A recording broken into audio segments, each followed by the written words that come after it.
Boa noite. Boa noite. Boa noite, que bom, boa noite. Estão me ouvindo? Ana Carolina, Bianca, Débora, Isabela Rodrigues, Larissa, Bárbara, Leone, Mariana Lourenço, Pedro, Rayane, Tainá. Boa noite, gente. Tudo bem com vocês? Tudo bem com você, professor? Tudo bem, Débora. Tudo bem, gente. Tudo em paz, viu? Graças Tudo a bem, Deus. graças a Deus. Que bom. Isso é importante, gente. Muita saúde, paz. Que Deus nos abençoe. Aí, cachorrinho também está respondendo, olha. É o Aí, meu. tá vendo? Literalmente respondeu. Que delícia. Ele é bagunceiro demais. Mas isso é bom, é bom. Gente, então vamos, ainda tem uma turminha, né, para poder entrar, eu sei, mas a gente vai dar início, tá? Como eu falei com vocês, hoje eu também vou falar né, a respeito da oficial 1 da nossa disciplina de hoje. Enfim, não tem muita diferença não, mas de qualquer forma, para poder falar, explicar para vocês como que vai ser, tá? Então, não me deixem esquecer, por gentileza, tá certo? Aliás, de qualquer forma, eu também coloco ali no slide para não ter problema de esquecer, tá? Então, vou falar, que é bom que todo mundo saiba, né? Que tenha aí e tranquilizar todo mundo. Eu tô vendo aqui, Daiane, que é uma aluna nova, ela ainda não entrou, né? Nós temos uma aluna nova no turno da noite. Aí até eu indiquei para ela o contato da Mariana, porque ela estava doida para poder entrar no grupo do WhatsApp da turma, e falei com ela que eu tinha certeza que ela ia ser muito bem-vinda, porque a turma é uma turma muito gostosa, muito acolhedora, viu? Então, daqui a pouco é capaz, se já não entrou em contato, daqui a pouco vocês estão aí com uma aluna nova, enfim, tá? Daiane. E se ela entrar também, vou mexer com ela para dar as boas-vindas, né? A gente fica doido para dar as boas-vindas à turma. Enfim, então vamos agora dar prosseguimento. Vou começar aqui com vocês. Como sempre, eu gosto de iniciar, e aqui, o que eu também pensei para a aula de hoje? Vocês vão ver que eu vou, primeiro, dar o retorno em relação que foi tanto a Dilson, como também acho que foi o Leone que comentou a respeito de um processo cirúrgico. Então, eu busquei algumas informações, vou colocar aqui para vocês. Tem caso clínico e também tem perguntas. Como eu falei com vocês, essa semana eu estou toda trabalhando com as minhas turmas no sentido de esclarecer dúvidas, tá? Então, um momento da gente poder refletir sobre o que a gente já trabalhou.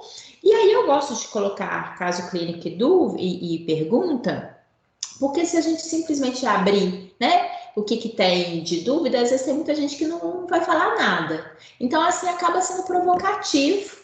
E aí vocês fiquem à vontade, como sempre, tá? De poder perguntar. Às vezes, na hora que eu falar alguma coisa, vocês vão lembrar que realmente alguma coisa que não tenha ficado muito claro. Então, vamos aproveitar a noite de hoje para tirar dúvidas em relação à matéria, tá bom? Que eu acho isso muito importante para a gente também ter a tranquilidade de continuar na segunda etapa com a continuidade da nossa disciplina, mas com a tranquilidade de um trabalho, né? De que vocês fixaram conceitos, que vocês entenderam e que a gente possa ir adiante, tá bom? Então, fiquem à vontade, como sempre eu falo com vocês, de fazer a pergunta, de participar. Sempre muito bem-vindo e é isso que eu quero, vocês sabem disso, tá? Só peço para, no momento, na hora que a gente estiver falando, manter o microfone desligado no sentido de evitar, às vezes, algum excesso de barulho que venha prejudicar o colega a ouvir, tá? Daiane, você é a aluna nova, não é? Oi, boa noite. Oi, boa noite, é você, Joia. Não é, Daiane? Eu mesma. Finalmente. Seja bem-vinda, seja bem-vinda. Obrigada. Eu já até falei aqui com a turma que eu estava esperando você aparecer, para que eles possam te receber, que é a aluna nova. Então, seja muito bem-vinda, viu, Daiane? Muito obrigada. Você vai ver, já foi inserida no grupo de WhatsApp da turma? Já tá tudo certinho já. Então, tá bom, tá ótimo. Então, você vai ver, essa turma é 10, você vai gostar demais, viu? Então Seja tá bom. bem-vinda, seja bem-vinda. Obrigada. E depois, você pode saber que nós temos o Leone, que ele já fez a proposta depois de um café comunitário lá para toda a turma. Era Não janta. é, Leone? Não foi? Era janta. É janta? Não, você falou café. Que nós vamos, sabe, para a gente poder ter uma confraternização, tá bom? Inclusive, então, vamos aproveitar e na hora do nosso retorno, se Deus quiser, a gente ter essa oportunidade, tá bom? Então, olha só, gente. Como eu falei com vocês, eu vou dar aqui início. E a primeira... Deixa eu pegar aqui. Isso. A primeira coisa que eu vou fazer é responder. Semana passada, vocês se recordam que foi o Adilson que pontuou, e eu acho que depois o Leone também falou, enfim. O fato é que eu vou falar para vocês de uma questão que é muito específica, né? Na verdade, mais associado a essa parte realmente clínica, de atuação ambiente laboratorial, mas que eu acho importante. Todas as dúvidas que vocês colocam, né, perguntas que vocês fazem, eu acho que é importante a gente esclarecer na medida do possível, né? Mesmo que eventualmente eu não consiga ali naquele momento dar todas as informações, mas é bom que a gente completa aqui, tá bom? Só peço, olha, tem gente com o microfone ligado, por gentileza, que a gente está ouvindo até som de televisão. Por favor, aqui, coloquem, deixa eu ver aqui, ó, que eu tenho como, só um minutinho, vocês vão ver. Eu tenho como colocar o povo mudo, ó, ativar mudo de todos. Isso, ativei, tá? Porque aí todo mundo não tem problema das pessoas ouvirem, tá bom? Então, vejamos, gente. Então, eu vou aqui responder. O pessoal falou sobre um processo cirúrgico, até deu o termo, né? Tenorrafia.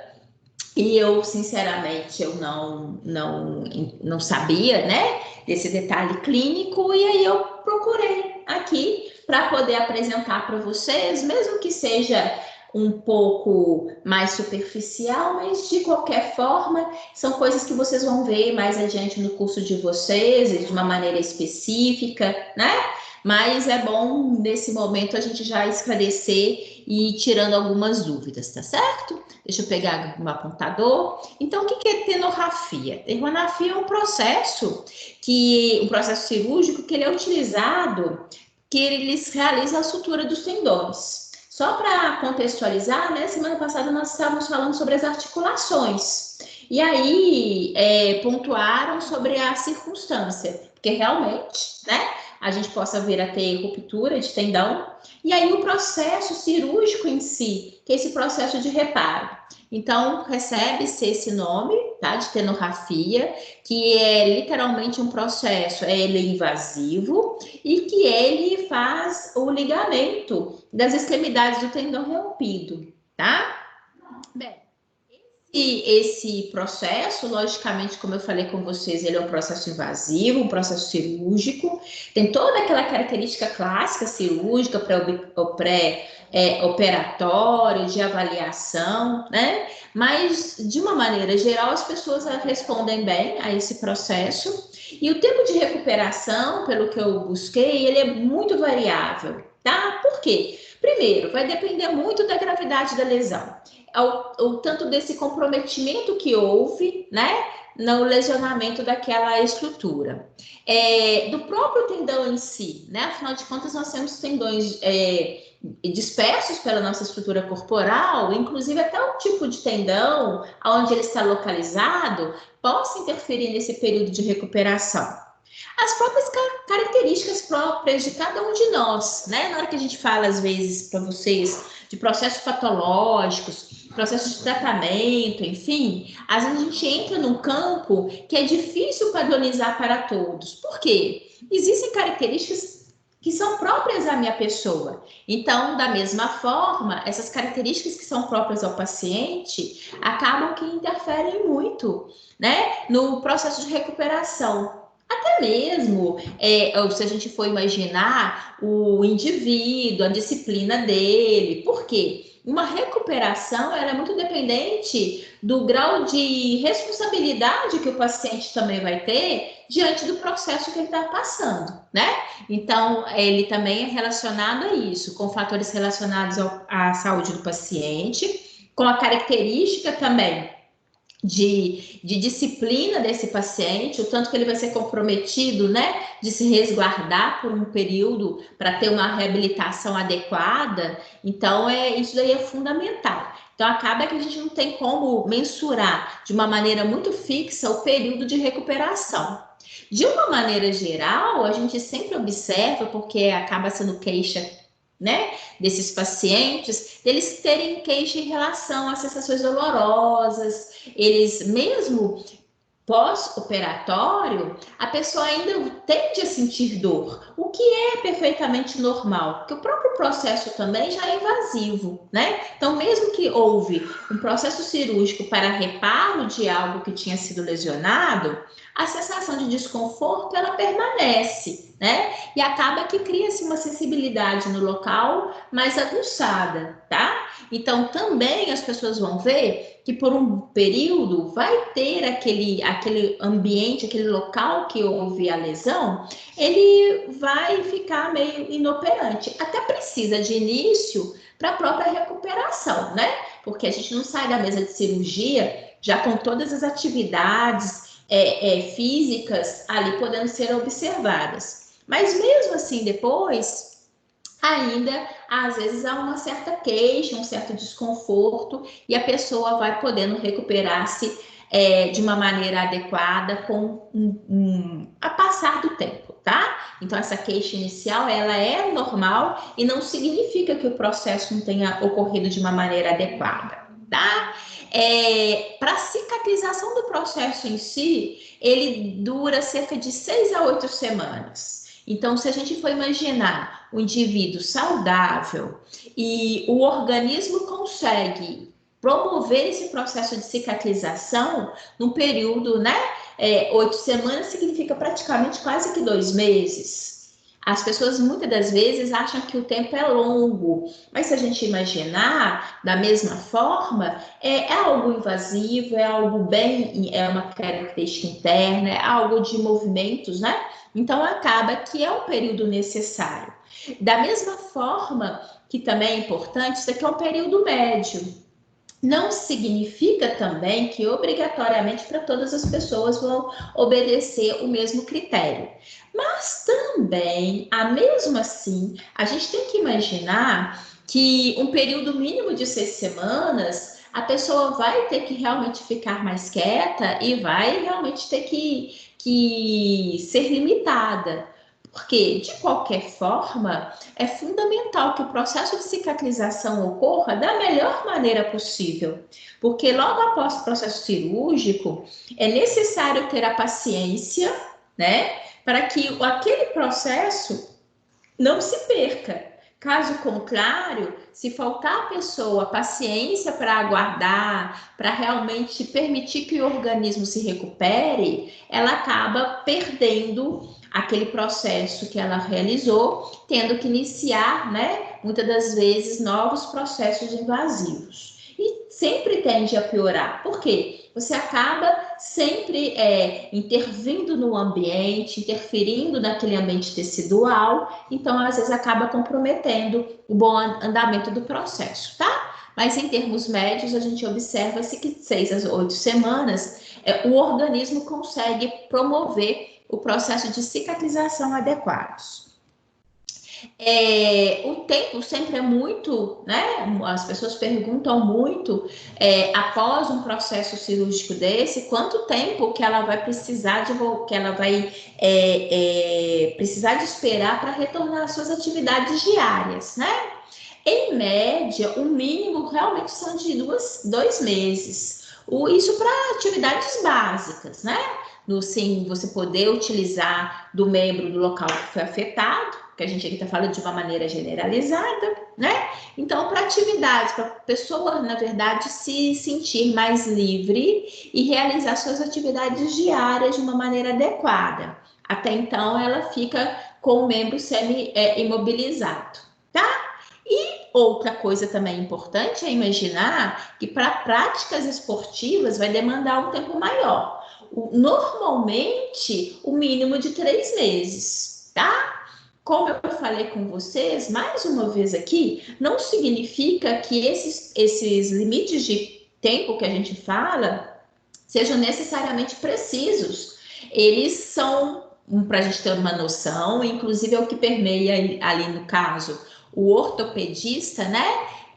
Para poder guiar e orientar o paciente. E juntamente também com vocês, dentro da fisioterapia, porque vocês são um grande profissional ali que vai ajudar esses pacientes na sua reabilitação, né? Então, em conjunto, o ortopedista e o fisioterapeuta, para em conjunto trabalhar com esses pacientes.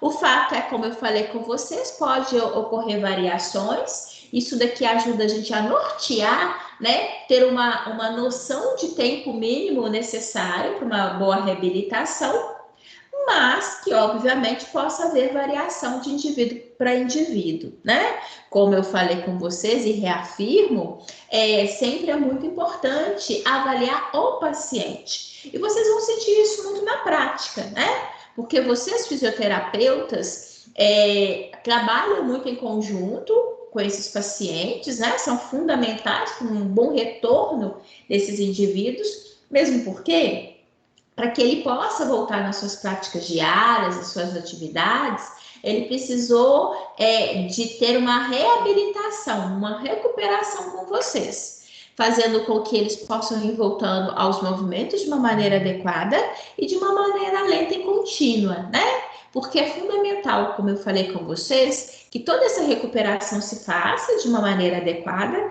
e, ao mesmo tempo, que preserve aquilo que foi realizado no contexto ali mais invasivo, né?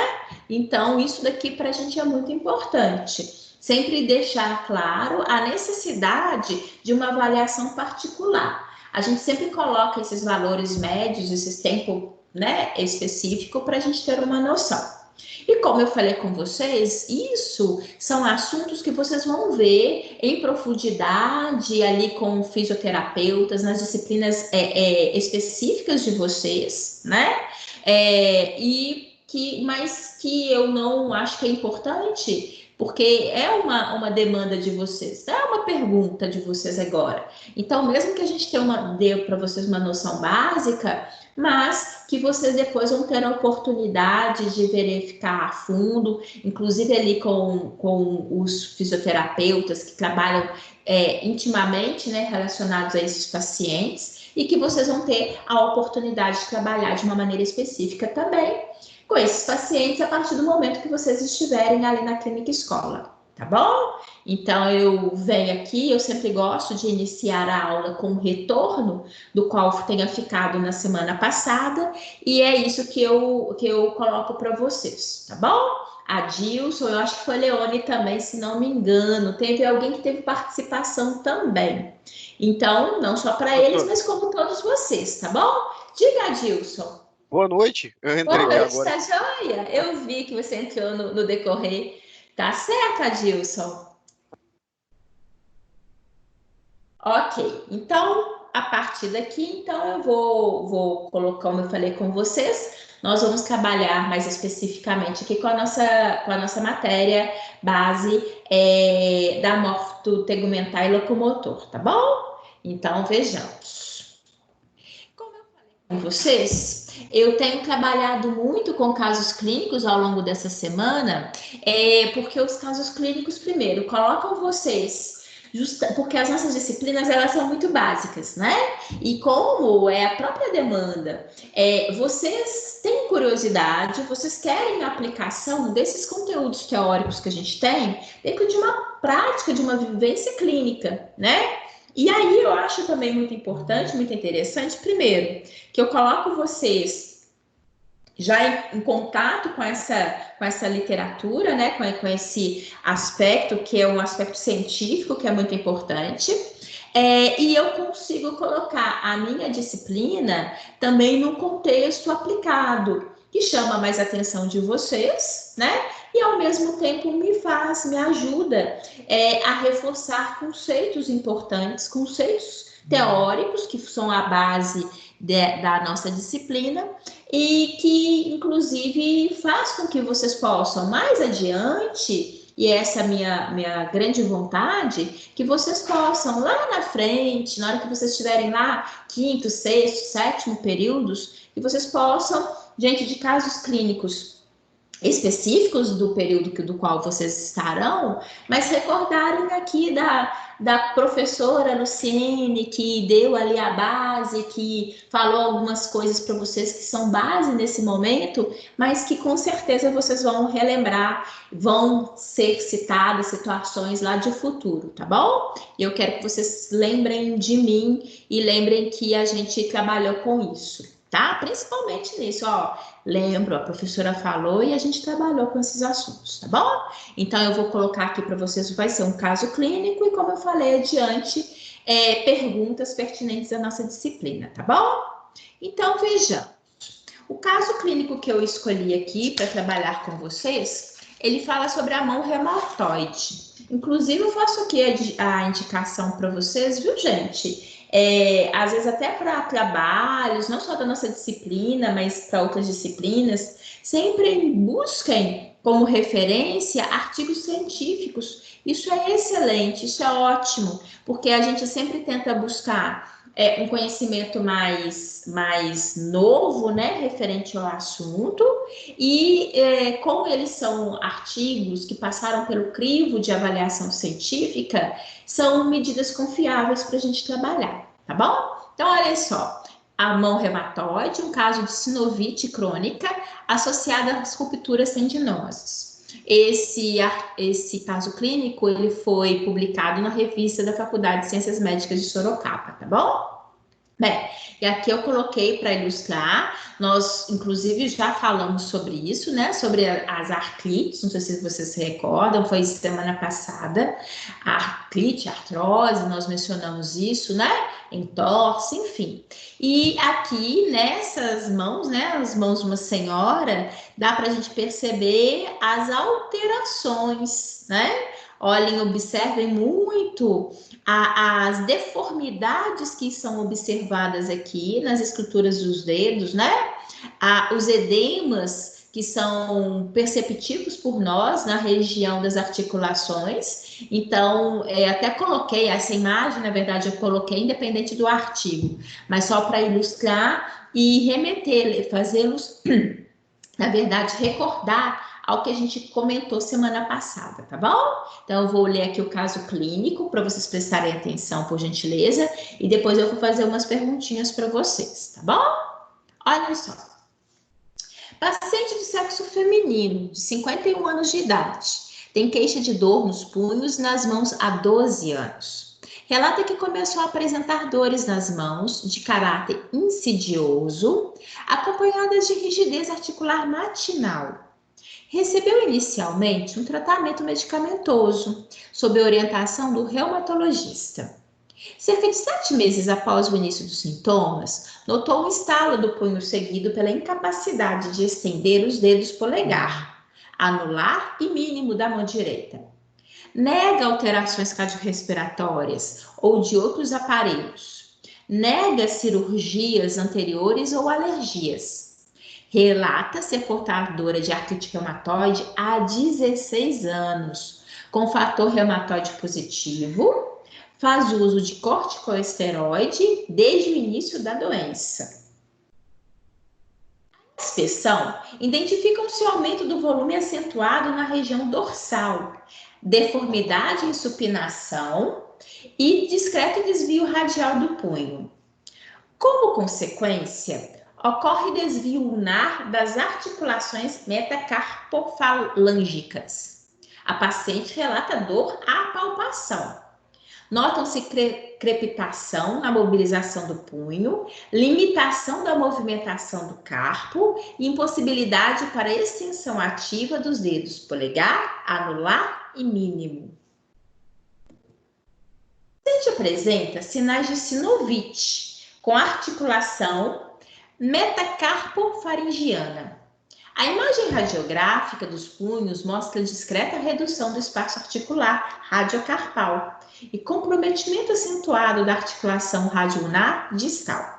Aqui, essa imagem é uma imagem do artigo, tá? Do caso clínico, é a mão dessa senhora que é relatada, do qual a gente possa observar o aumento, né? Realmente, olhem, ela tem toda uma deformidade, como a gente já falou anteriormente, uma deformidade nas estruturas da mão, né? As articulações são bastante proeminentes. A gente vê esse aumento na região dorsal. Isso tem muito a ver com aquele edema que ocorre nas articulações, né?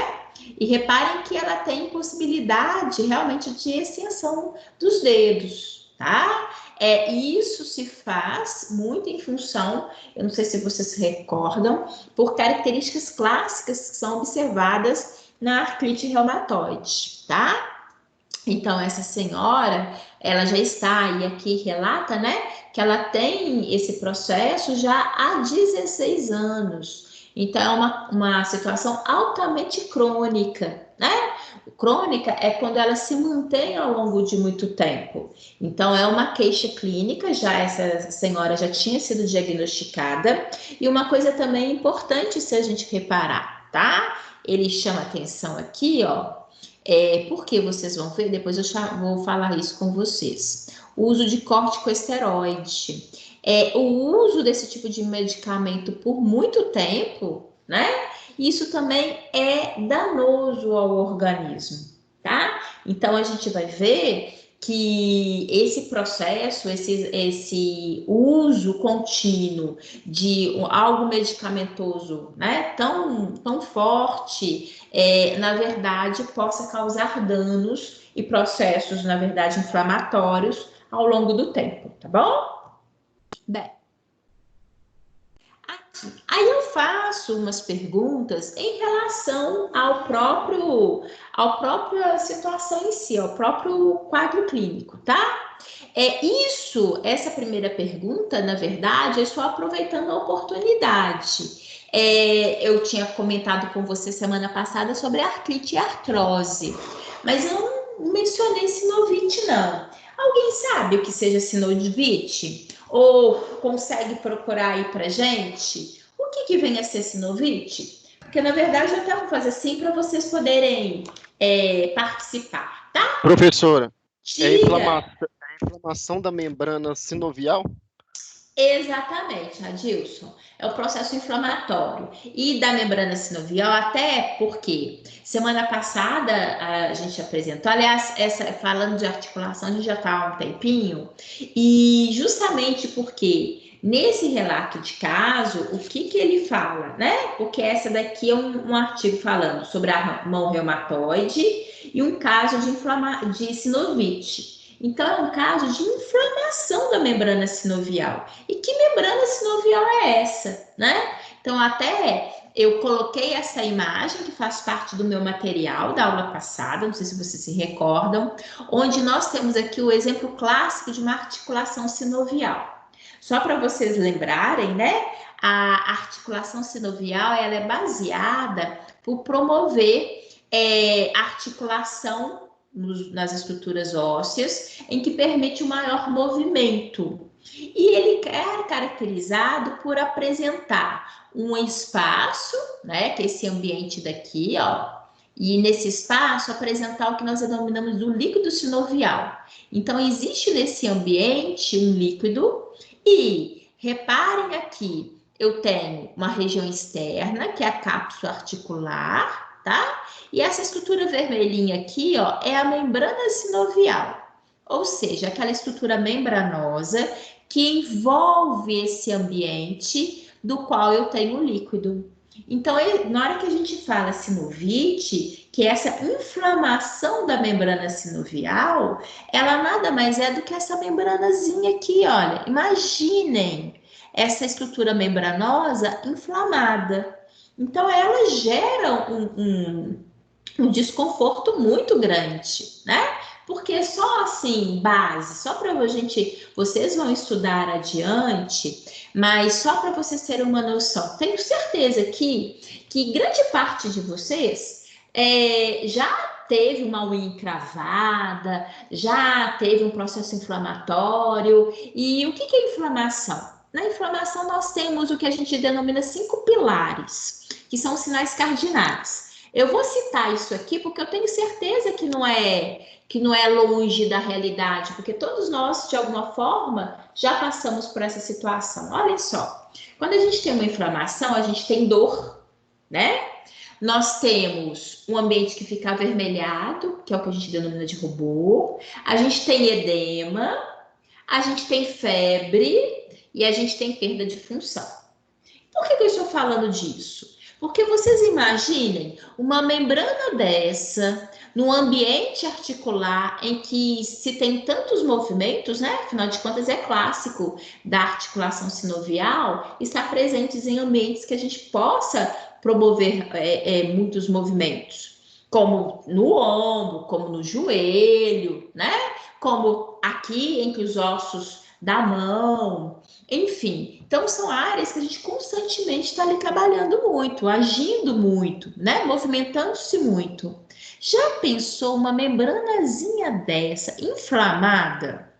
A situação dolorosa existe. Aí você fala, professora, mas eu nem percebo que tem febre. Sim, mas é um ambiente que, com certeza, se nós pudéssemos avaliar, ele está com aumento de temperatura, é um ambiente que vai ficar demasiado. Então, todas aquelas características que nós temos, às vezes eu tenho uma inflamação na garganta, eu vou olhar, eu vou perceber que internamente a amígdala está demasiada, tá vermelha, eu tô sentindo dor, enfim, eu tenho todas as queixas, não são?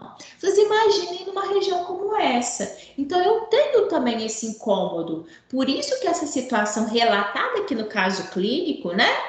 Ele acaba realmente sendo intenso, ele acaba realmente promovendo danos e limitando esse indivíduo. Porque como movimentar, como de fato ter ações, movimentos articulares normais com uma membrana dessa, né, inflamada? Então é isso, por isso que eu até fiz essa pergunta para vocês, no sentido realmente de provocar, né, para a gente entender nesse caso clínico o que está acontecendo. O que eu também quero chamar a atenção de vocês, gente, que a gente aqui estuda aspectos básicos, né? Mas na hora que a gente observa na clínica, tem tanta possibilidade de alteração, né? Então, isso que é muito importante para a gente perceber, tá? Então, vou voltar aqui. Eu quis utilizar essa imagem porque eu acho que fica mais fácil para vocês todos entenderem, né? E aqui só para reforçar, né? Eu tenho aqui 2 estruturas ósseas, esse ambiente, aquele ambiente cartilaginoso, do qual nós vimos que é importante, porque ele evita o atrito de peças ósseas, né? Nós temos esse ambiente, inclusive, de cartilagem, denominado de cartilagem articular. Nós temos a estrutura da membrana sinovial, como eu falei com vocês, que esse aspecto avermelhado, internamente o líquido, e é revestido externamente por uma estrutura membranosa, né? Que é uma membrana fibrosa, tecido conjuntivo, que forma a cápsula articular, tá bom? Então, só para a gente poder recordar e perceber o tanto que, eventualmente, esse processo inflamatório aqui relacionado não compromete, de fato, né, o movimento desse indivíduo, tá bom? Diga. Quando lá no caso clínico quis dizer que é de caráter insidioso, quis dizer o quê? Começa de uma hora para outra, veio aqui, ó, né?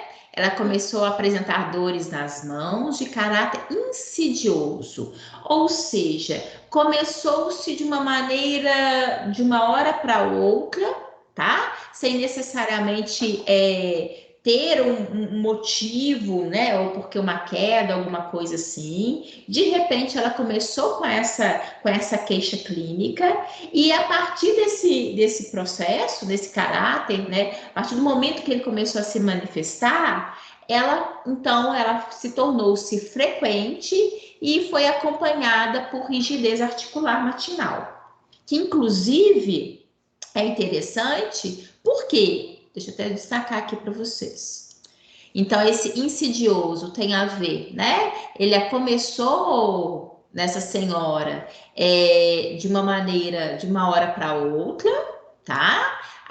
E a partir do momento que ela começou a apresentar essa queixa, ela tornou-se frequente e acompanhada, essa frequência, principalmente na estrutura articular e no momento da manhã. Se a gente recordar, essa característica é uma característica clássica da artrite, que nós mencionamos semana passada, tá? Então, isso que significa, tá bom? Entendi. Bem, de nada. Aqui. E aí eu peço para recordar, né? Semana passada eu lembro que eu comentei isso com vocês, inclusive até falei a diferença de artrite e artrose. Alguém se lembra desse contexto? Eu sei que a gente falou mais de artrite, mas tem até o porquê. Vocês se recordam desse detalhe? A Professora. artrite é inflamação, professor. Ó, desculpa, Pedro. Alguém ia falar aí. Não, pode continuar. A artrite é a inflamação, né, das articulações, como a senhora havia falado. E a artrose já se trata de um diagnóstico de uma doença crônica, né? A artrose, na verdade, isso, Grazi. A artrite, ela é crônica, ela é um processo inflamatório, mas ela tende a se cronificar, tá? A artrose é um desgaste que ocorre naturalmente. Inclusive, até a gente fala que a artrose não é necessariamente um processo patológico. Por quê? Porque o nosso envelhecimento já promove um desgaste, tá? Que faz parte, né? Eu quero viver até os 150 anos, bem demais a conta, super lúcida, ativa, né? Mas não tem jeito de eu chegar aos 150 anos com uma estrutura corporal, ele estará com certeza desgastado pelo tempo, né? Existe um desgaste, e esse desgaste articular é o que a gente denomina de artrose. Então, ele faz parte, ele não é patológico, ele não aconteceu porque eu tive uma doença. Não, é o meu envelhecimento, afinal de contas, as estruturas, né, as peças ósseas, elas têm ali, a gente está constantemente tendo movimentos. Logicamente, a gente vai tendo prejuízos e desgastes que ocorrem naturalmente. Então, na hora que eu falo da artrose, é um processo do qual é esse desgaste articular que faz parte do nosso processo de envelhecimento normal. E a artrite, como você bem falou, aí sim é um processo inflamatório da articulação. A artrose ocorre conosco de uma maneira lenta e gradual ao longo do envelhecimento. Agora, a artrite eu posso não necessariamente vir a ter. Ele é um processo patológico, é um processo inflamatório, tá? E aí, como eu falei com vocês, existem muitos tipos de artrite. E existem aquelas clássicas. Aqui a gente, esse artigo, a gente fala especificamente da artrite reumatoide, né? Mas existe a artrite gotosa, que nós falamos semana passada, lembra da gota? Que é através da formação de cristais no ambiente articular. Ocorre muito principalmente em aqueles indivíduos que às vezes vão tendo acúmulo, né? desses cristais, e normalmente está muito associado também a excessos alimentares, proteína animal. Então, são características que, eventualmente, não necessariamente todo mundo vai ter, né? É uma característica patológica e que aí ele se diferencia nesse sentido, tá? Bem, e aí eu venho até perguntando a vocês para me caracterizar a artrite reumatoide, justamente por causa disso, né?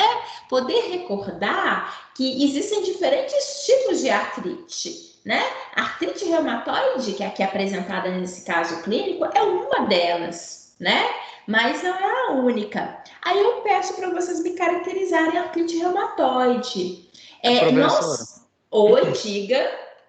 Desculpa, eu te interrompi. Pode Pode continuar. falar, Pedro. Não, pode falar, Pedro. Você pediu para caracterizar a artrite reumatoide. Uhum. Eu sei que a artrite reumatoide ela aparece inicialmente nas articulações e muitas das vezes nas mulheres. E a artrite é aquela que o nosso organismo produz uma resposta imunológica, não é isso mesmo? Que acarreta na dor nas articulações. Exatamente, tá, Pedro? É isso mesmo. Ou seja, então, só para a gente organizar todas as informações que você falou que são certinhas, né? Primeiro, a artrite reumatoide, ela realmente é uma doença inflamatória, todas as artrites são, né?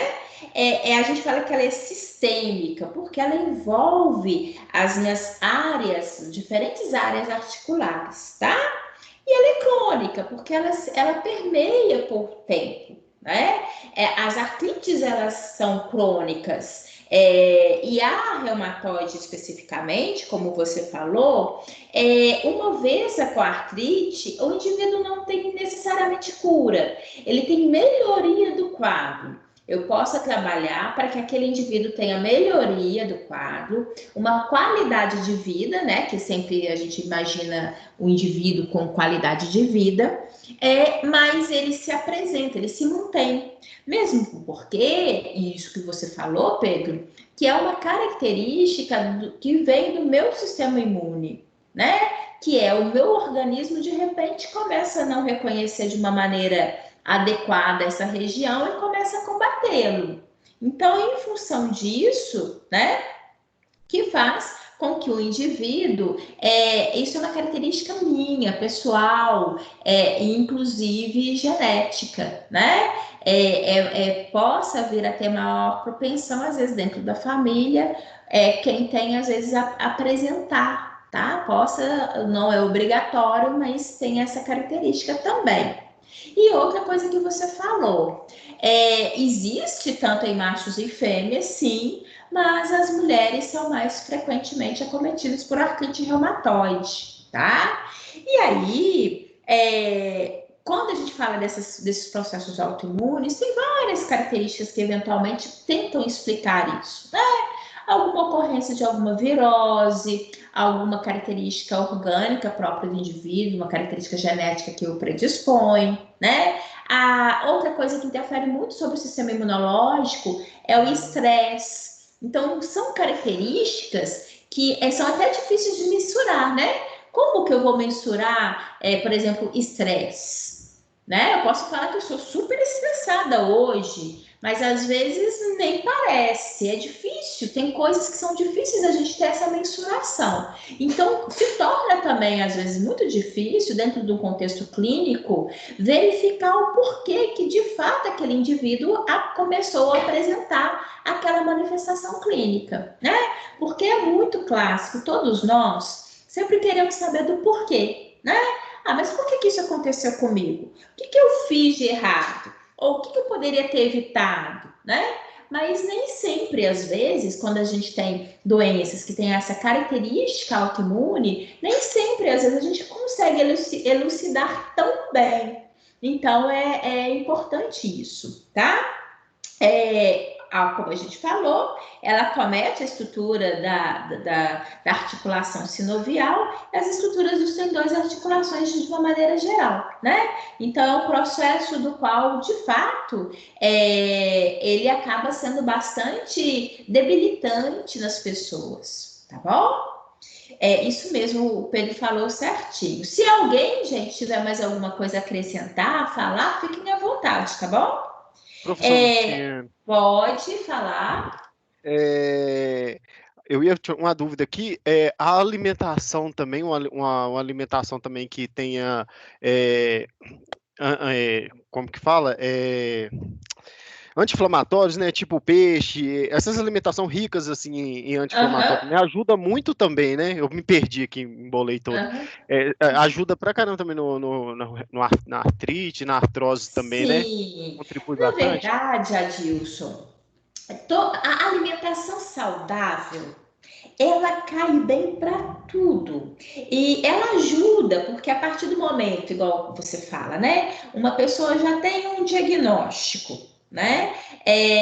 Uma situação que não necessariamente tem cura, ela vai passar agora a conviver, vão tratar, amenizar situações dolorosas, administrar medicamentos, até corticoides, né? Mas a característica de hábitos saudáveis, eles colaboram muito, né? Porque gera no organismo uma maior propensão a equilíbrio. Então, isso que você falou, sim, e até de uma maneira geral, não só no caso da artrite, acaba dando um equilíbrio orgânico que ele vem a ser muito colaborativo ao sistema imunológico das pessoas.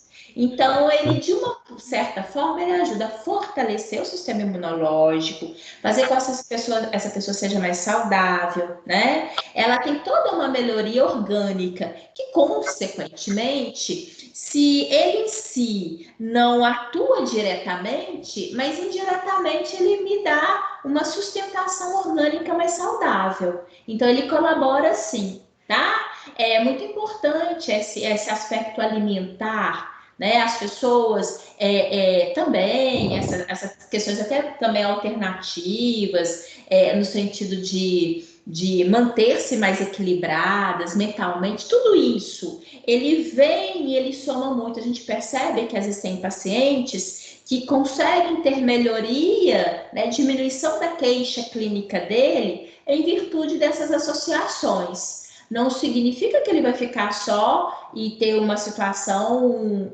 alimentar ou alternativa, mas que, de uma certa forma, nesse contexto de equilíbrio orgânico, né, e com um acompanhamento médico adequado, ele consegue ter uma melhoria, né? Porque vocês imaginam o que é conviver. Vamos voltar ao caso clínico. Essa senhora está há 16 anos tendo queixa clínica por artrite reumatoide, né?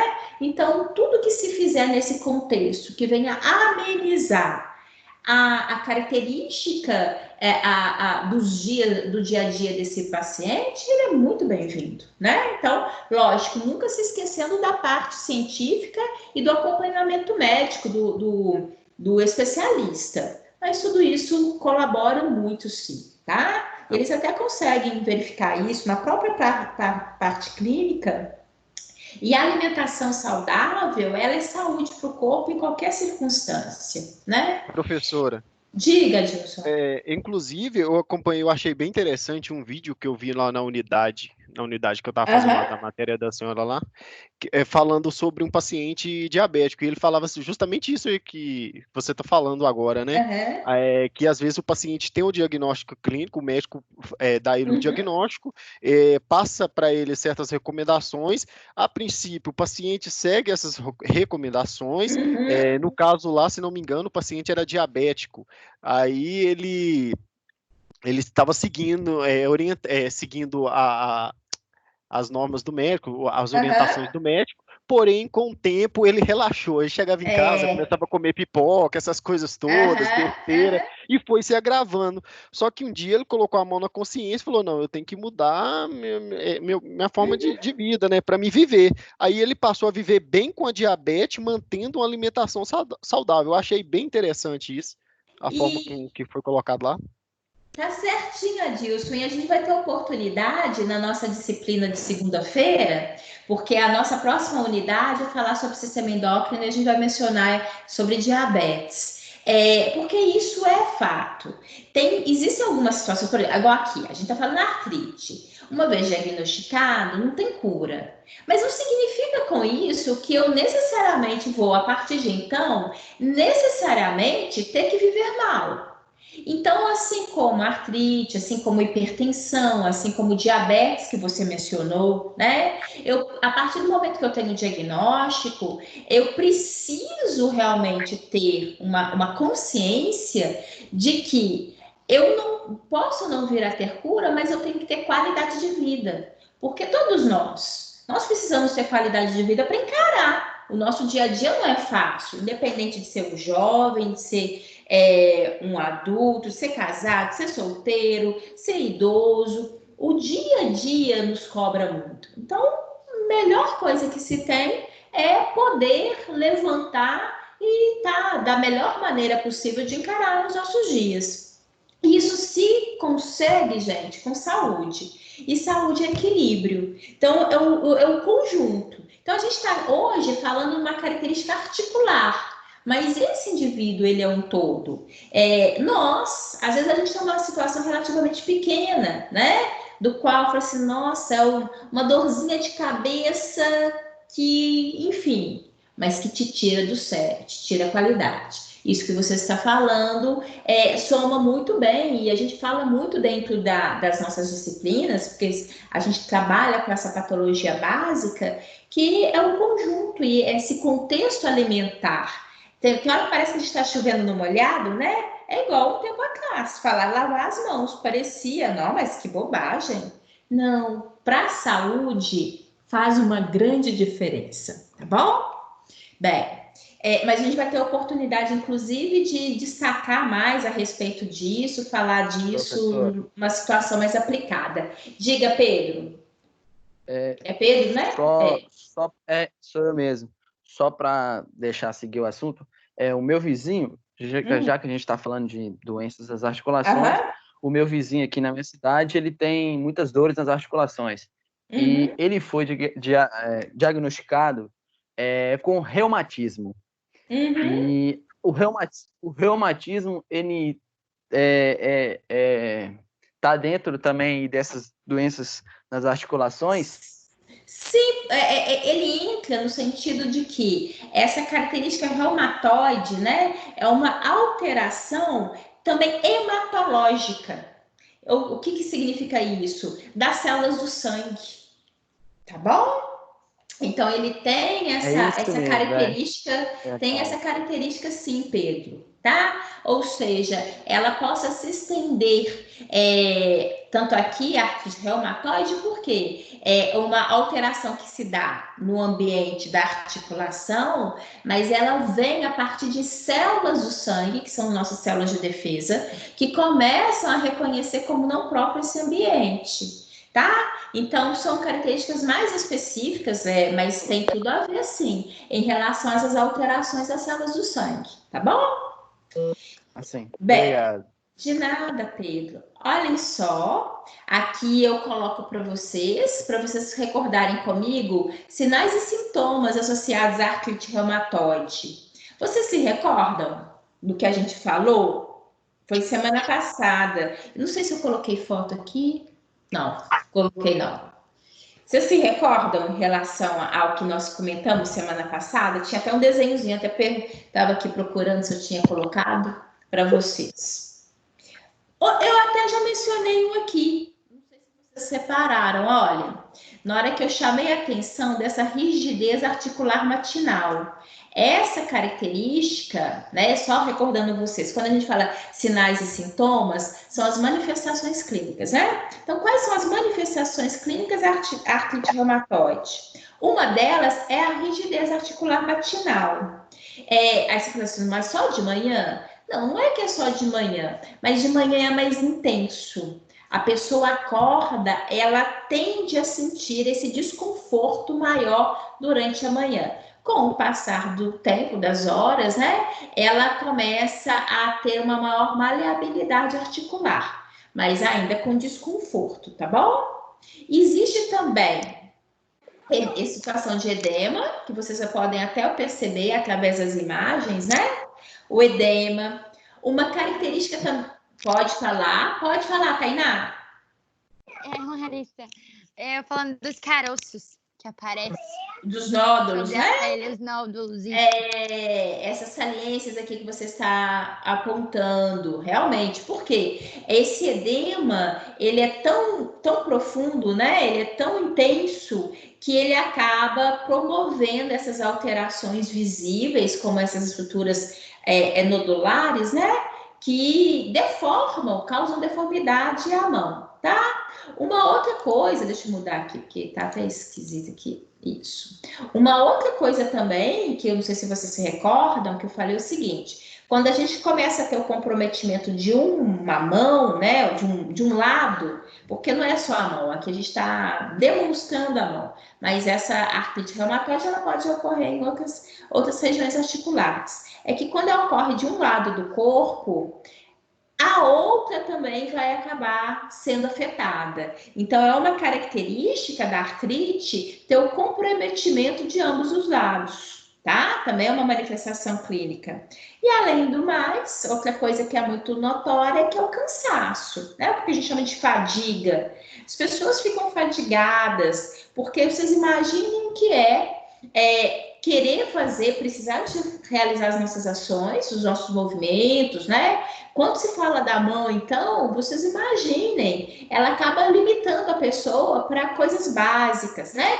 Por uma alimentação, né? Segurar um garfo, levar o alimento à boca, abotoar um botão aqui da roupa. Então, assim, são coisas básicas que às vezes a gente não tem essa noção, né? Esse comprometimento, esse agradecimento, porque tá tudo bem, né? Mas a partir do momento que se torna limitador, já pensou que é precisar de uma pessoa, de alguém, né? Para poder te ajudar, para poder, na verdade, segurar alguma coisa, ter força motora, né? Para poder dar sustentação. Então, assim, são situações que são limitantes, são queixas clínicas frequentes desses pacientes, né?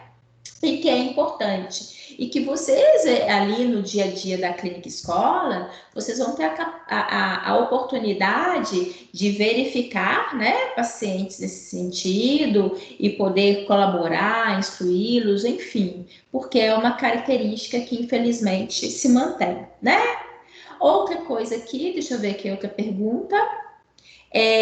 Aqui, no texto, o autor destaca problemas causados pela artrite reumatoide, né? Sítios. Então, não sei se você se recorda, acho que aqui, deixa eu ver se eu pus para vocês.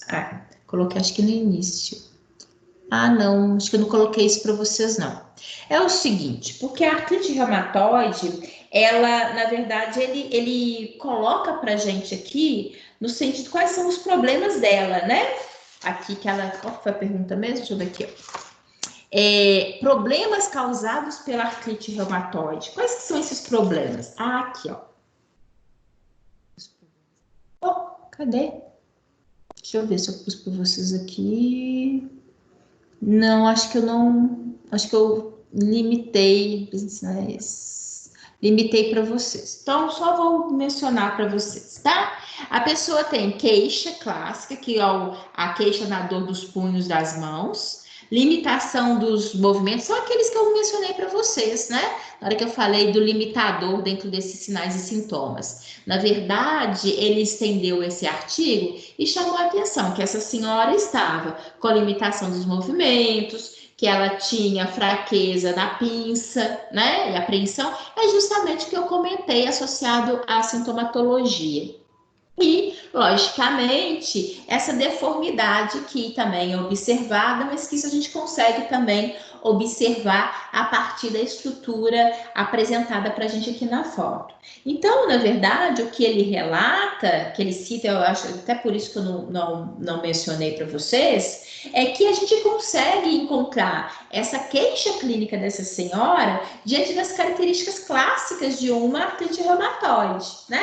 A deformidade, a dificuldade de pinça, a queixa, né, de dificuldade motora, que na verdade nada mais é em relação ao que eu pedi para vocês me falarem sobre sinais e sintomas, tá? Peço para vocês recordarem comigo o que é articulação, afinal de contas, na hora que eu falo da artrite, eu estou falando de um processo inflamatório que ocorre na articulação. Aqui mesmo, chamei a atenção de vocês, porque a articulação é o local de união entre duas peças ósseas ou mais, né? Aqui no caso, nós temos duas peças ósseas. E só para recordar a vocês, que a gente viu semana passada, que a articulação é um dos locais mais frágeis da nossa peça esquelética, né? Se vocês se recordarem em relação a isso, eu pontuei a vocês, olha, a gente tem toda a estrutura esquelética, né? Mas que no ambiente articular nós temos fragilidade. Tanto é que nós temos várias intercorrências, várias possibilidades de queixas clínicas. Não precisa ser atleta para eventualmente, às vezes, sentir prejuízos, né? Na região articular, enfim. Então, são situações que, na verdade, eu quis trazer, que eu acho que em termos de pergunta, tá bom. Para vocês, para contextualizar, para colocar para vocês como que essas referências teóricas das quais nós estudamos têm a ver com esse aspecto clínico importante, tá bom? Alguém tem mais alguma pergunta, alguma questão sobre o caso clínico? Alguém quer falar alguma coisa? Fiquem à vontade. Professora, eu de novo. Diga, pode Só falar. tirar uma dúvida. Eu estava lendo um artigo bem interessante, só para a senhora tirar minha dúvida. Tem, em alguns casos também, né, medicamentos causam o enfraquecimento ósseo, correto? Sim. No caso desses medicamentos que causam esses enfraquecimentos ósseos, a pessoa que passa por essa situação pode ter uma artrite também? Pode ocasionar? Olha, Assim, isso, professor? inclusive, foi até bom. Não foi à toa que eu tinha mencionado para vocês, aqui no caso, corticosteroide, não. É conhecido, aí, completando do que você falou, Adilson, que, por exemplo, esse corticoides, ao longo de muito tempo, né, eles possam causar prejuízos, danos ósseos e inflamatórios à pessoa. Então, a gente tem que ter muito cuidado, principalmente em termos de classes, né? Por exemplo, não é um medicamento específico, quando ele está dentro de uma classe, como, por exemplo, o corticoide. Então, sim, aí você fala assim, então, por que faz a prescrição? Fica difícil porque eles têm um fundamento básico, né, de promover ali uma diminuição do processo inflamatório, uma diminuição da sensação dolorosa. Então, mas que ao mesmo tempo, por isso que às vezes é muito bom, muito importante ter um acompanhamento médico frequente, porque às vezes ele possa fazer prescrições, né, porque ele é necessário, mas às vezes ele possa vir a dar intervalos de tempo, para que o organismo, na verdade, possa meio que desintoxicar, dar um tempo para não ficar com aquele uso frequente, né? Então, isso é muito importante, sim. Então, isso é sabido. Logicamente que tem ali só o profissional, né, prescritor ali, para poder avaliar os prós e contras daquela medicação, mas o fato é que é muito importante. Em situações de patologias crônicas, é importante que o paciente imagine que ele precisa de ter um acompanhamento. Não é porque ele foi uma vez, porque teve uma prescrição, porque agora ele vai ter essa situação para o resto da vida que está resolvido, não. Esse acompanhamento é fundamental porque aí eles podem avaliar. Há momentos que eles possam fazer retirar esse medicamento por um intervalo de tempo e ir acompanhando, ou poder substituir por outra classe medicamentosa. Então, isso é muito importante, tá? A gente não tem como generalizar, porque, como a gente falou, cada paciente é uma situação, o organismo vai responder de uma maneira específica, mas que é realidade. Há esse conhecimento de que possam, medicamentos, às vezes, também ter um outro lado, né? Um lado também de poder promover deficiências, alterações ósseas, enfim, isso tem que ser acompanhado, tá bom? É muito importante. Professora, Diga, Pedro. você estava falando das articulações, né? O que significa verdadeiramente as articulações? Você falou, citou um fator importante que ela serve para a união dos nossos ossos. Mas também um fator importante também que vale lembrar que um dos principais objetivos, né, das nossas articulações é nos permitir a nossa movimentação, né, a mobilidade que se diz para o nosso esqueleto, não é mesmo? Exatamente. Ela só atua sendo elo de união de duas peças ósseas para promover, para colaborar com a atividade de movimento, né? Inclusive, aí só para a gente recordar, né? Só para a gente lembrar lá, lembra que a gente viu sobre as articulações? A gente aqui relembrou a articulação sinovial, né? Que é essa articulação, é o tipo de articulação que me promove maior movimento, né? Então, se encaixa perfeitamente nessa sua participação aí, Pedro. A gente só tem que lembrar que, porventura, eu tenho uma articulação fibrosa, que lembra daquela do tipo sutura? Que aí, sim, quando é a aquelas união... que são imóveis, né? Exatamente. Então, tem essa exceção à regra. Ou seja, a articulação tanto me provém em algumas áreas, como a articulação sinovial, movimentos incríveis, né? Inclusive, vamos lembrar da articulação do ombro, onde eu tenho aqui a participação justamente da estrutura do húmero com a estrutura da escápula, né? Que eu tenho aqui um movimento gigantesco. Então, o que a gente consegue de amplitude de movimentos com o braço é absolutamente enorme, né? Mas não vamos nos esquecer que existe uma estrutura articular imóvel da região que é do tipo sutura, que é observado entre os ossos do crânio, que aí nesse caso específico é imóvel, tá? Mas é bom reforçar sim, Pedro. É bom que a gente até utiliza para recordar. E tem também as articulações cartilaginosas, né, que são aquelas que estão presentes na coluna vertebral, né? Exatamente, que aí são consideradas semimóveis, né? Se a gente recordar as cartilagíneas ou cartilaginosas, elas estão entre as peças ósseas, né? Entre os discos vertebrais e também na sínfise púbica, né? Enfim, que ali eu tenho uma limitação de movimento, né? Por exemplo, na nossa coluna.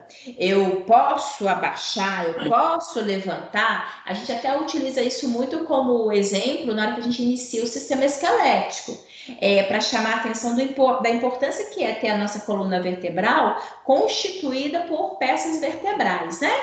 Mas, por outro lado, eu tenho uma certa limitação de movimento, né? Eu tenho que ter um certo cuidado. Mas é exatamente isso, Pedro. E aí é aquilo que eu falei com vocês, é isso mesmo. A gente está estudando, ir atrás, voltar, fazer associação. Eu acho que essa é a melhor maneira de estudar, tá? E é isso que eu quero, porque aqui, né, a gente hoje, nós estamos recordando, né? Na verdade, não realmente a gente está tendo a oportunidade de uma revisão, né? Mas é uma revisão que a gente tem que ser movida por curiosidade, por casos clínicos, por perguntas, porque senão a gente acaba não sendo às vezes tão gostoso, tá bom? É isso aí, Pedro, valeu, obrigada. Ajuda. Professora. Diga. Boa noite, tudo bem? A Jeová? Oi, Giovana, diga. Então, a minha dúvida em relação à cartilagem, no meu caso, diretamente na parte do fêmur, ali no acetábulo mais ou menos. Eu assisti uma cirurgia que o médico, cirurgião, ele fez a retirada daquela parte do fêmur, eu acredito que é o acetábulo, e colocou uma prótese. No caso, eu acredito, como é uma articulação que é bem movimentada, também há a presença do líquido sinovial, né? Não é isso?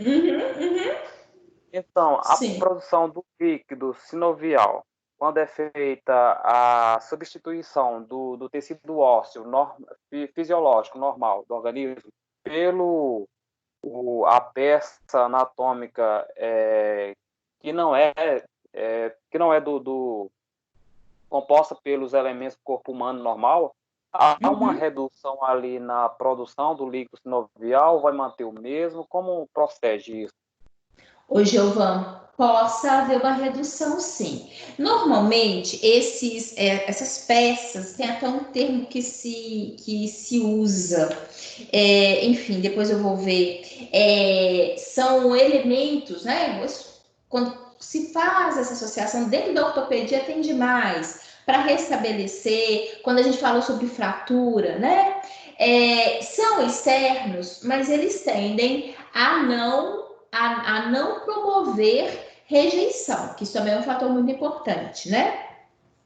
Sim. Por outro lado, houve uma agressão e houve um reparo. Então, não é necessariamente obrigatório, igual voltando à sua pergunta, que necessariamente esse indivíduo venha a ter prejuízos.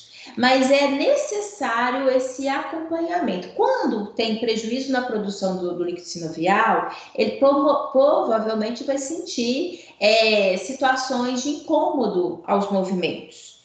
E isso ele vai ter que relatar. Por quê? A partir do momento de um processo invasivo como esse, se ele faz o processo, ele tem todo o período que é necessário, que ele vai ficar imobilizado por um intervalo de tempo, para depois ter a sua recuperação, enfim. Posteriormente, é até relativamente comum, às vezes até ter leves queixas, mas passado o tempo, ele tem que voltar a ter as suas atividades mais normal possível, inclusive com o fim das queixas clínicas, com essa sensação, né, de desconforto ao movimentar. Então, caso persista, né, é fundamental que isso seja relatado em termos de acompanhamento, porque a função desse líquido é justamente evitar desgastes, porque quando a gente realiza os movimentos intensos, a gente, ali dentro dessas peças ósseas, vocês imaginem, justamente aqui, ó, né? O líquido, ele amortece, o líquido, ele evita excessos de desgastes. Então, se porventura, no caso que você está falando, o paciente vier apresentar, porque possa sim, porque eu comprometi, né?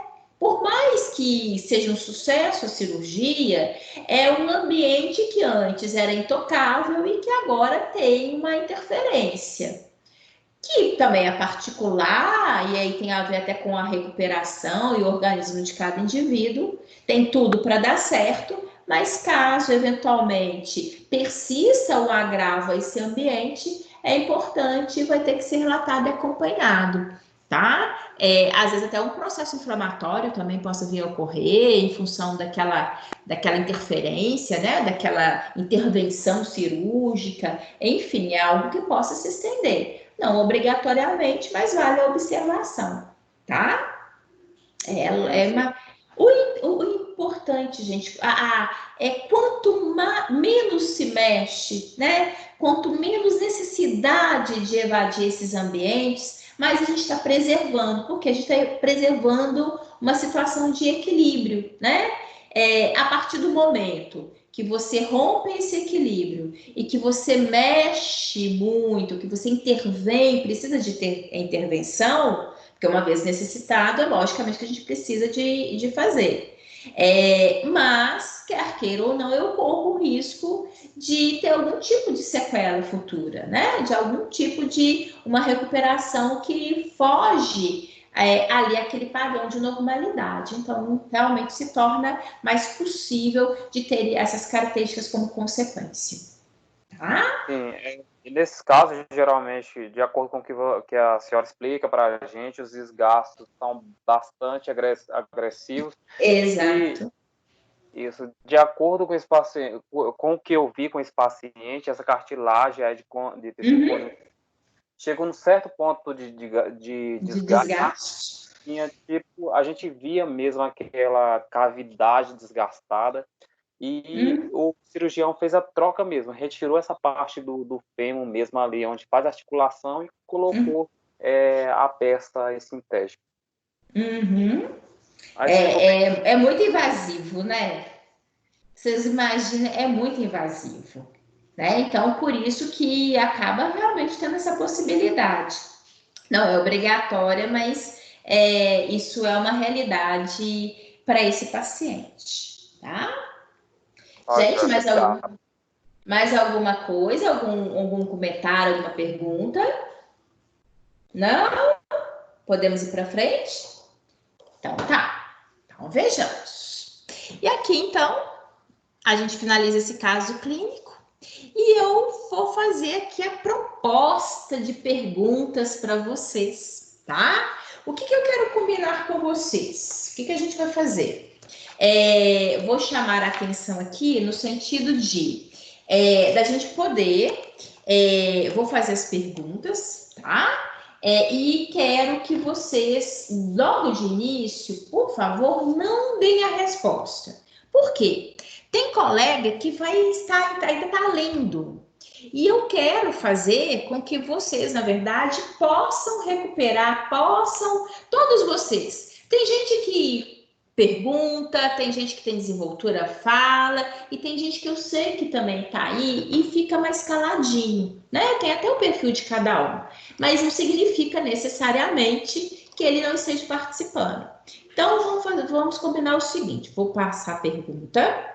Tem umas, obviamente, que são mais rapidinho, com certeza você já tem a resposta em mente, mas vamos só dar um tempinho para o seu colega que está ali, que está pensando, que está lendo, para ele ter a oportunidade de pensar também. Porque depois que você der a resposta, eu vou corrigir, aí o seu colega só vai ter a oportunidade de concordar. Aí ele não vai nem ver se ele ia acertar, se ele ia errar e colocar a dúvida dele em questão, tá bom?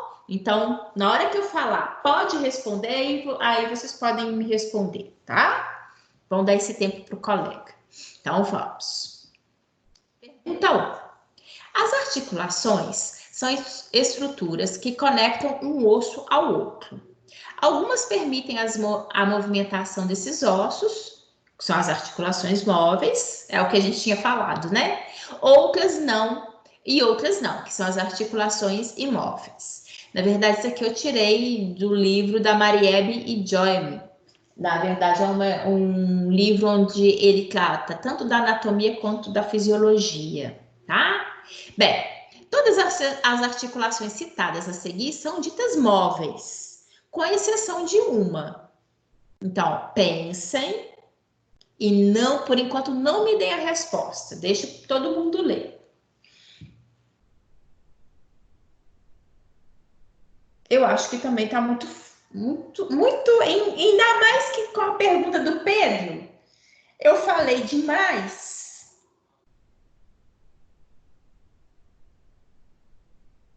Deixa eu pegar aqui. O problema é que tem hora a professora fala muito. Eu até esqueço que eu ia perguntar lá na frente.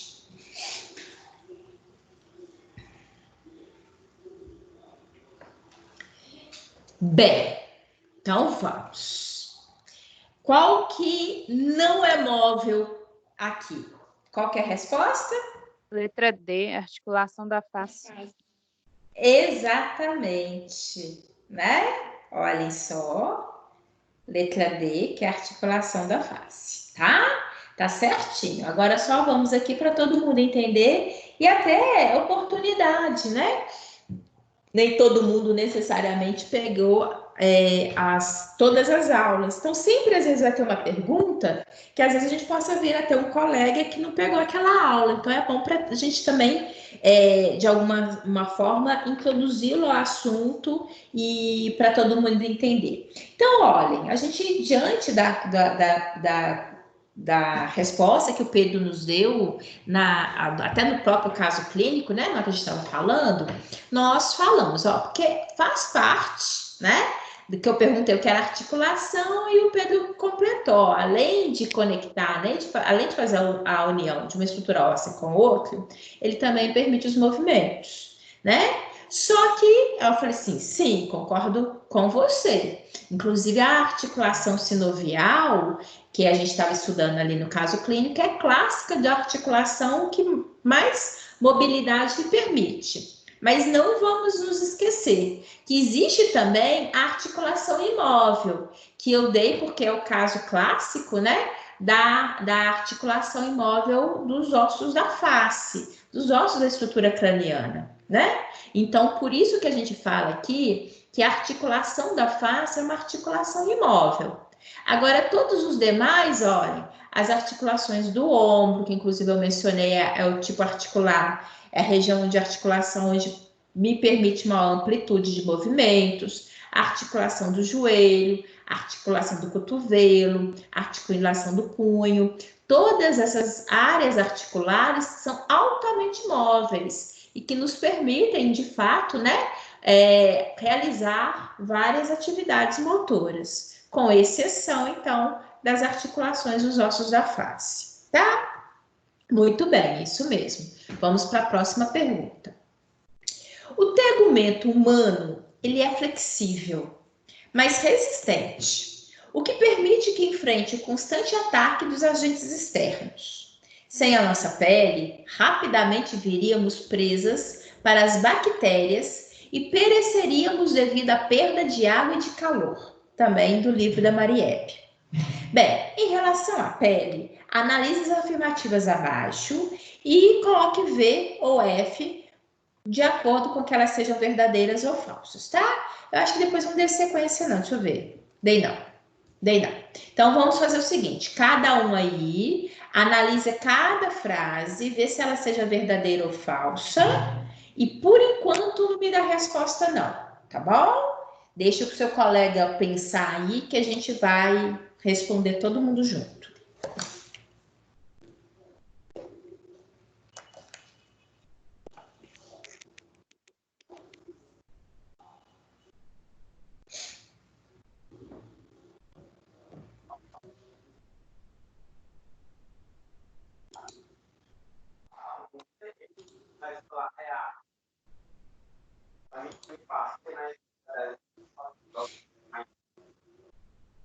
Tem microfone ligado.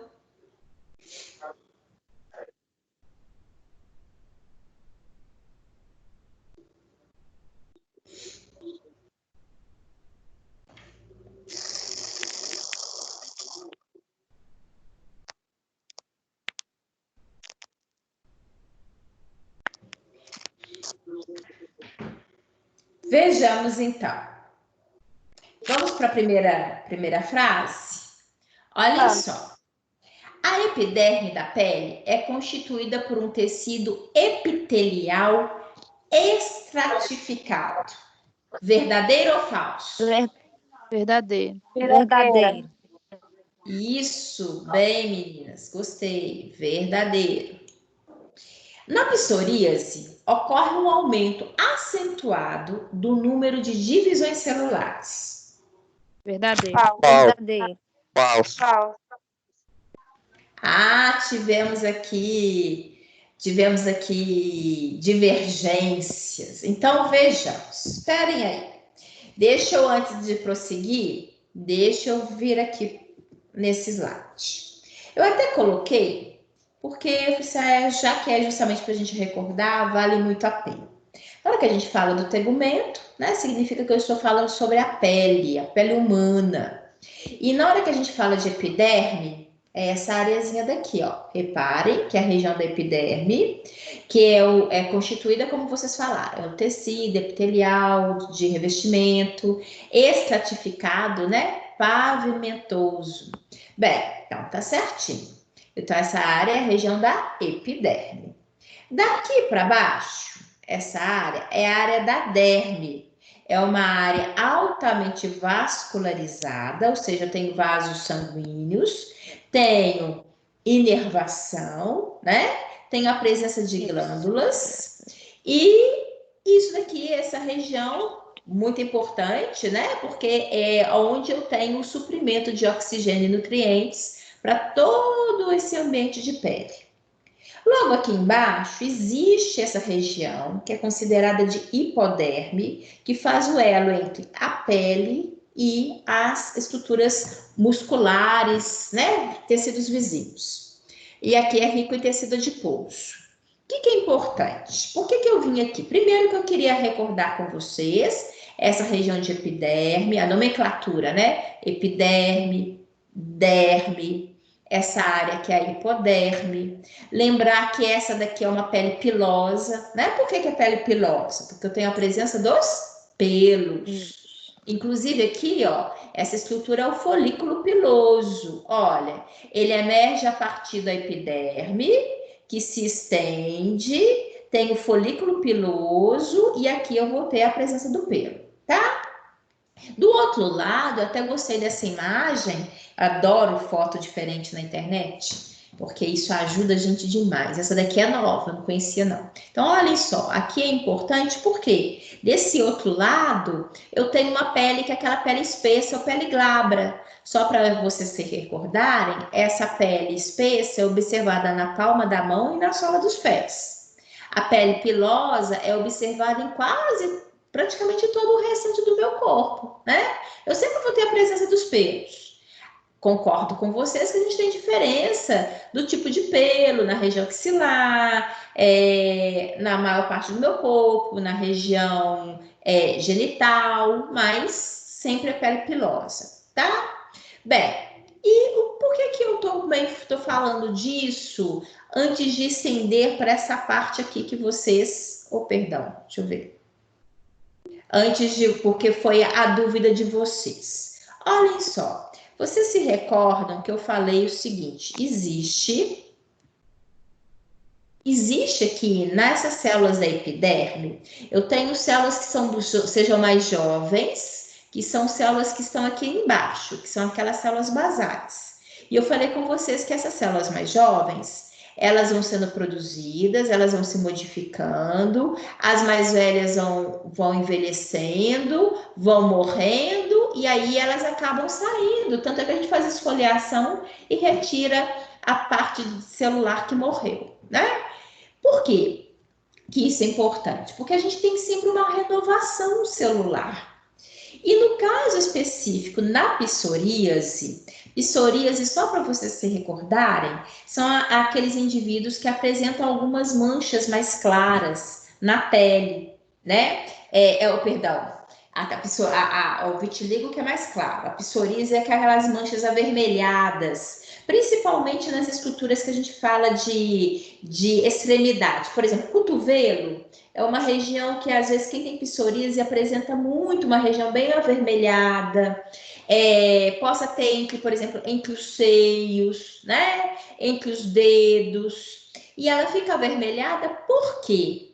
Porque nesses indivíduos, essas células basais, que são células que se replicam, né? Elas crescem, elas se desenvolvem de uma maneira indiscriminada, ou seja, de uma maneira muito intensa.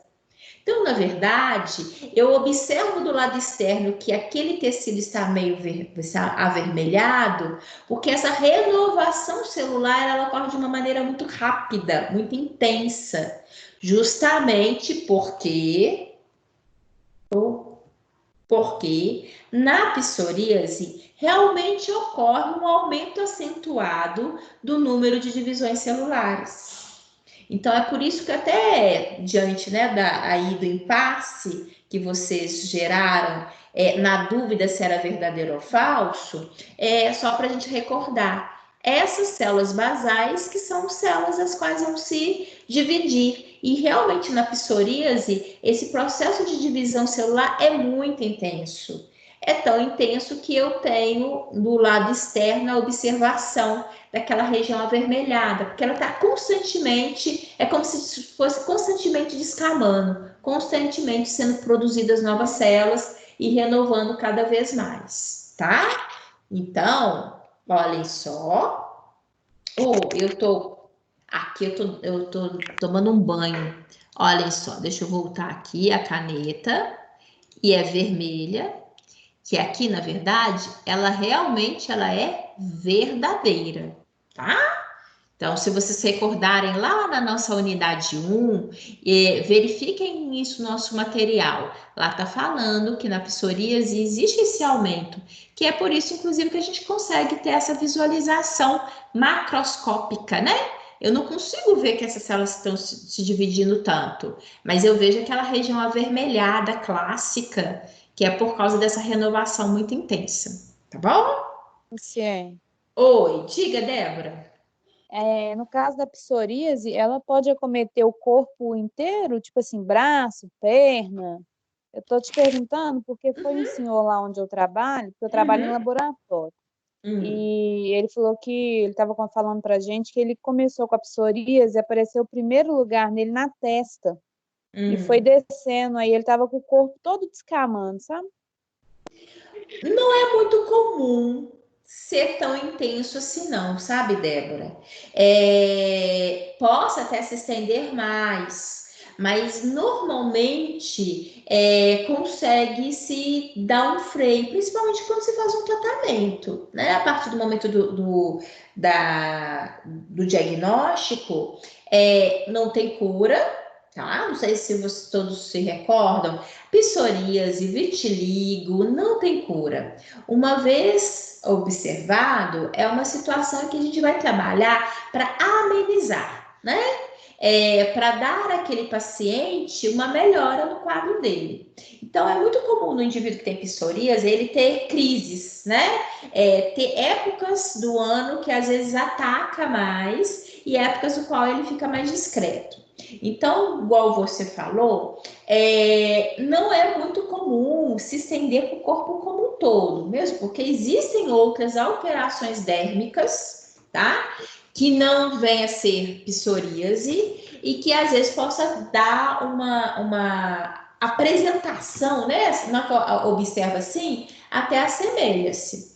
Mas, como cada paciente também isso é muito, como eu falei com vocês, tem hora que não dá para a gente generalizar, embora não seja tão comum, possa ser possível. Principalmente, como ele também está muito relacionado a características imunológicas, né? Inclusive a estresse, inclusive eu não sei se você se recorda, eu falei o seguinte, ó, o estresse às vezes é o principal desencadeador de psoríase e de vitiligo, né? Então tem a ver com isso, ou estresse, ou porque a pessoa teve uma perda, né? Uma característica sentimental. Aí você falou, o que tem a ver? Olha, gente, quando a gente está muito estressado, quando a gente tem perdas, né, pessoais, quer seja por N motivos, isso tende a fazer com que o meu sistema imunológico fique mais debilitado. Então, nesse momento, às vezes nós temos a presença de algumas manifestações clínicas, tá? Então, embora não seja comum, isso possa ser possível sim, em virtude dessa característica pessoal, né? A maneira como cada um às vezes responde diante de determinados processos patológicos, tá? Tá bom, obrigada. De nada, Débora. Olhem só aqui no caso. O albinismo, né? Lembram? Não, deixa que eu faço isso aqui. Aí depois eu falo depois. O albinismo é o resultado da incapacidade hereditária dos melanócitos produzirem melanina. Verdadeiro ou falso? Verdadeiro. Verdadeiro. Exatamente, verdadeiro. Vai ser verdadeiro. Vamos ver. Por quê? Os melanócitos, eles são aquelas células responsáveis por produzir dá pigmentação à nossa pele, né? E realmente o albino são aqueles indivíduos que eles são absolutamente, não tem, né? Pigmentação à pele deles, e sim, é o corpo como um todo, e inclusive os próprios pelos, porque nós temos também melanócitos na região do folículo piloso. Aqui, ó, eu tenho células que vão ser melanócitos que vão dar pigmentação ao nosso pelo. Então, da mesma forma que os melanócitos dão pigmentação à nossa pele, nós também temos nos pelos. E é por isso que o albino, ele realmente, ele é resultado, é uma característica hereditária, de fato, e ele não produz esses melanócitos, e é por isso que a gente tem aquela característica tão clássica do albino, tá? Então, tá verdadeiro, sim. Vitiligo é a degeneração e o desaparecimento dos melanócitos em certas áreas da pele. Verdadeiro. Isso. É verdadeiro, sim. Inclusive, né, na hora que eu estava falando anteriormente, vitiligo são aqueles indivíduos que apresentam áreas, né, que vão sendo esbranquiçadas ao longo da estrutura corporal, tá? O vitiligo é mais comum ele se estender um pouco mais. Tem pessoas que realmente têm uma alteração muito significativa da pigmentação, né? E isso às vezes vai se estendendo para a estrutura corporal como um todo. E ela é o desaparecimento, porque os melanócitos, como a gente falou na pergunta anterior, né? Eles produzem melanina. Então, em determinadas áreas da pele, esses melanócitos vão na verdade, perder essa capacidade, e é por isso que aquelas áreas específicas vão perder a pigmentação. Então, tá verdadeiro, sim, tá? Os pelos são estruturas delgadas e queratinizadas que se desenvolvem a partir de uma invaginação da epiderme. Verdadeira. Isso. E aqui, né? E aquela hora eu chamei justamente atenção para isso. Olhem só, deixa eu pegar aqui, se eu vou rabiscar o desenho. Percebam vocês que eu chamei a atenção da epiderme e que a partir dela, olha, a gente tem a evaginação e a formação do folículo piloso, tá? Então é justamente isso. Eu acho a imagem ela nos ajuda demais, né? Então é verdadeiro, como falaram aí, né? De fato, todas são verdadeiras. Aqui o objetivo era justamente tentar fazer com que vocês fixassem conceitos corretos, tá? Só tem uma coisinha aqui nessa imagem que eu quero só recordá-los. Aqui está exemplificado para gente, ó, uma glândula, que é a glândula sudorípara, tá? Gente, professora. Oi. Isso que eu ia te perguntar, isso aí era essa glândula aí, então é dessa sudorípara. É sudorípara, eu vou apresentar, eu vou falar dela aqui, tá? Olhem só, gente. Gente, tem gente que está com o microfone ligado e a gente está com um som de televisão aí no fundo, por favor. Isso, valeu, obrigada. Olhem só. Então, vamos aqui, olha só, Angélica. Essa glândula é sudorípara e eu sei que ela é sudorípara por quê? No ambiente de derme, né, no ambiente de tegumento, nós temos duas glândulas clássicas, que é a sudorípara, que está aqui representada, e a glândula sebácea, que é essa daqui, e que aqui até o autor, ó, ele como se ele tivesse feito um cortezinho, tá aqui, tá? Como que eu sei que a sebácea é essa e por que eu sei que essa é sudorípara? A sudorípara, ela vai liberar o seu material de secreção, né, que é o suor, que é esse material do qual a gente transpira, ele é liberado diretamente na luz, né, por um ducto que se desemboca externamente na nossa pele. Ela está isolada, ela está sozinha. Já na pele, no folículo piloso, eu tenho a associação da glândula sebácea, que produz o sebo, essa oleosidade da nossa pele, né? A glândula sebácea, ela está associada ao pelo. Então, o material que ela produz vai ser liberado e vai ser liberado no meio externo juntamente com esse ambiente do pelo. Então, por isso que eu consigo falar, ó, aqui é sudorípara, aqui é sebácea, tá? E aqui desse outro lado, uai, Luciene, aqui então eu só tenho sudorípara? Sim. Por que eu só tenho sudorípara? Porque esse é o exemplo de uma pele pilosa, uma pele que tem pelo. Já que tem pelo, tem folículo piloso e tem glândula sebácea. Essa daqui é uma pele glabra, ou seja, é uma pele que não tem pelo. É só vocês olharem aí a palma da mão de vocês agora. Vocês não vão encontrar pelo na palma da mão, né? Por quê? Aqui eu não tenho pelo. Consequentemente, se eu não tenho pelo, eu não tenho folículo piloso e eu não tenho glândula sebácea, tá? Solteirei o quê? A glândula sudorípara. E transpirar, a gente transpira na palma da mão, nos pés, né? Na sola dos pés, no corpo como um todo. Então, a sudorípara, ela está presente de uma maneira constante ao longo de toda a nossa estrutura de pele. Tá bom? Bem, então acho que era isso. Angélica, esclareceu para você? Não, eu já sabia, mas eu falei assim, eu vou esperar ela explicar para mim ver se é isso mesmo. Então tá ótimo, tá? E só uma coisinha professora, que eu tô vendo aqui. Oi, Gilvan, pode falar. Tá. É só uma pequena, só para esclarecer um pouquinho. Em relação, a gente perde água através da respiração, da fala, e a glândula sudorípara também.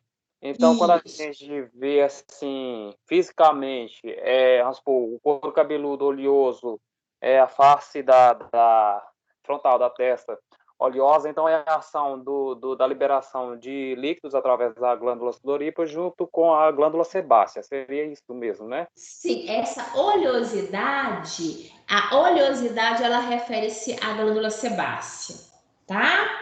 E essa transpiração, com essa liberação maior, inclusive de líquido, igual você falou que a gente perde, nós perdemos água, principalmente pela urina, pela transpiração e também pela evacuação, tá? Então, são vias clássicas de perda de água e que, lógico, a sudorípara, que faz com que a gente tenha essa transpiração, esse mecanismo, inclusive, de perda de água, até em períodos frios, de temperaturas baixas, em que a gente tem uma percepção menor que a gente está transpirando, a gente transpira menos, mas a gente sempre tem um processo de transpiração, sim, tá? E justifica o banho. Eu falo sempre isso aqui com o Gabriel, né? Porque tem hora que cisma, tá frio, não precisa. Olha, tô limpinho, olha, mãe, tá limpinho nada, meu filho. Transpira do mesmo jeito, né? A gente sempre tem essa perda porque é uma característica corporal. A gente possa eventualmente até transpirar relativamente menos, mas isso não significa que a gente não tem perda, que a gente não transpira, que a gente ali não libera. A gente está constantemente, o nosso corpo precisa disso para manter o equilíbrio. Tá bom?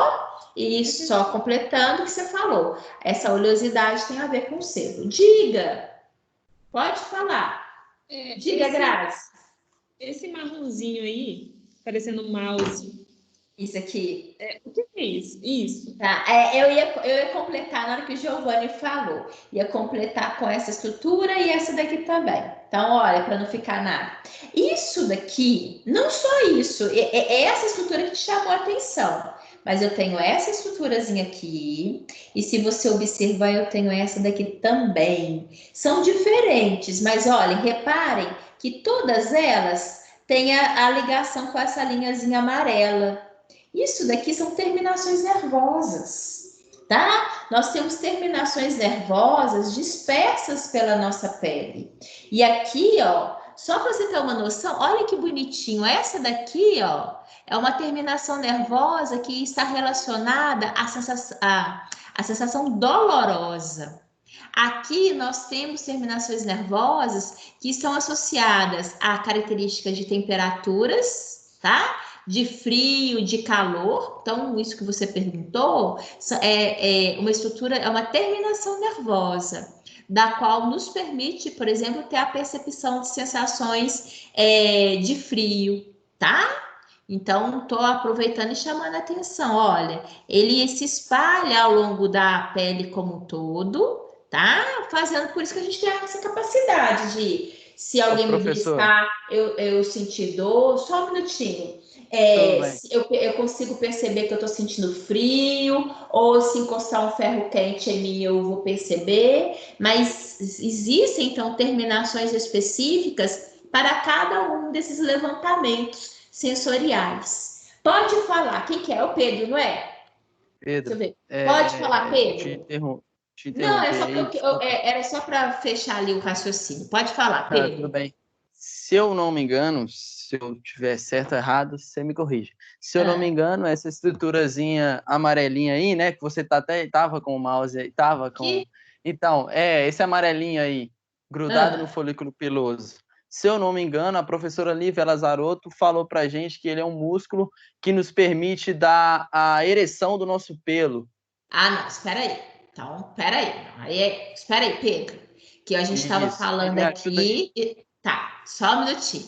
Porque perguntou sobre essa estrutura aqui, que aí eu falei dessa terminação, são terminações sensoriais, né? Isso. Aí, olha só. Aí, lembra que na hora que ela me perguntou, pessoal, que eu ia responder na hora que o Giovan, eu ia falar sobre essas estruturas e sobre essa daqui. Então, agora sim, Pedro, esse ambiente daqui, ó, essa estrutura que, na verdade, tá tanto representada aqui, como aqui também. Este é o músculo eretor do pelo, tá bom? Ah, sim. Ó, inclusive é uma estrutura muscular. Se você observar na própria demonstração aqui do desenho, ele já é sugestivo de estrutura muscular. Então, esse daqui esses dois, nesses desenhos, nós temos a representação aqui de duas, ó. Essa estrutura e essa daqui agora também. Eu lembrei, isso, agora que eu lembrei, isso mesmo. Ok? Tá bom? É isso mesmo. Okay. E aí agora eu acho que a gente fechou e apresentou tudo que tá aqui. Tá certo? Alguém ainda tem mais alguma pergunta? Quer acrescentar alguma coisa? Aí a galera já foi pro intervalo, viu, gente? Então, diga, Grazi. Só para completar minha pergunta aqui. E aí, essas terminações aí, elas são encontradas em todas as camadas? Tanto na epiderme quanto na... Principalmente, ele se estende, mas se você observar, a grande maioria fica mais restrita na região da derme, tá? Da derme. A epiderme, ela até se estende um pouquinho, mas ela é mais limitada, mesmo porque a camada ela é mais fina, tá? E é o suficiente para a gente ter essa percepção, tá bom? Joia. Tá? Obrigada. De nada, Grazi. Mais alguma pergunta? Então, vamos para o intervalo? Podem ir, a gente volta já já, então. Aí a gente continua. Beijão para vocês.